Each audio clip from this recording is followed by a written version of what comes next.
What's up guys, MKBHD here, and welcome to the retail unboxing of the Samsung Galaxy Fold. So this is an interesting one. This is the first foldable phone that's really going on sale to the masses. It's priced way higher than even any other high-end Samsung flagship, so it's clearly positioned as a luxury device. And so while you're probably right that most people won't be buying this, some people will. So it's already on sale, it's pre-order. So this is what people paying that $1,980 will get in the box, plus a few bonus second impressions. So if you haven't already seen my detailed first impressions video, boom, it's up there in the corner, or it's the first link right below that like button.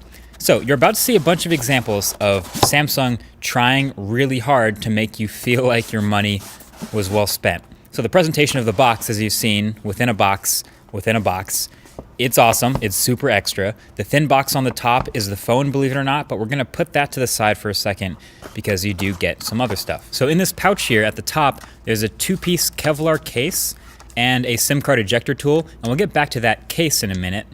Then in this little AKG sleeve here at the top, there are a pair of Samsung Galaxy Buds. So these are the $139 wireless earbuds that you could consider AirPods equivalents in this Samsung or Android world. Pretty big inclusion here if you ask me, and since the Galaxy Fold doesn't have a headphone jack, this is one step closer to committing to wireless. There's no other dongles, just straight up wireless headphones. Then there's also a fast charger and USB-C to full-size USB dongle in the box. And then on the other side in those boxes, there are more rubber tips for the Galaxy Buds and a USB-C to USB-A cable. And then that's it for accessories, which brings us back to this thin white box from the top. Just like the other box, it says Galaxy, but folded, so Galaxy Fold. And inside is the phone, folded flat. So that's why it's so thin.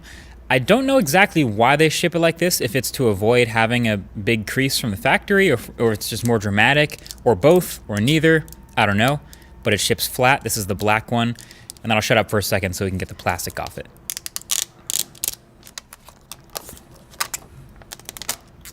Always fun. So booting it up for the first time, the setup process is pretty much identical to the Galaxy S10 or any other Samsung phone. You sign into your Google account, you sign into your Samsung account.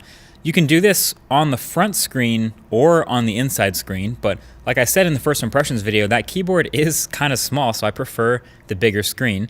And then by the end of it, eventually, you end up in the Galaxy Fold with this smart, stock black butterfly wallpaper with the pitch black pixels around the edges and the middle.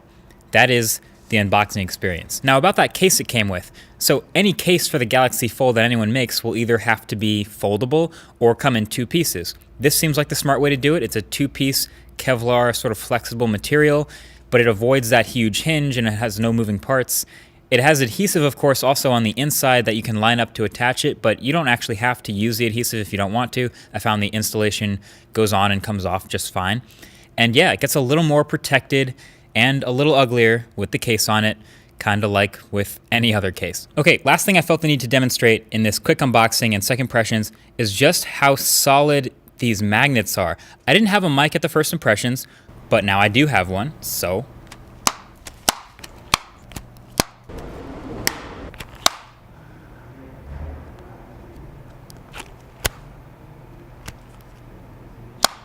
that is just super satisfying. Flip phones are back, and for good reason. So there's a magnet in each side of the Galaxy Fold, about 2/3 of the way down, as demonstrated by this magnet paper, my new favorite scientific observation tool.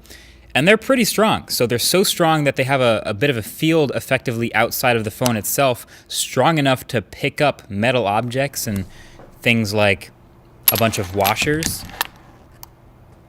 nails, or even whole bags of nails, keychains, and I even had a small wrench that worked, and an Apple Pencil, which of course has a piece of metal in it for the iPad's magnet, that worked, and a really, really big Allen key. It's made of metal and it can pick it up. This magnet is for real.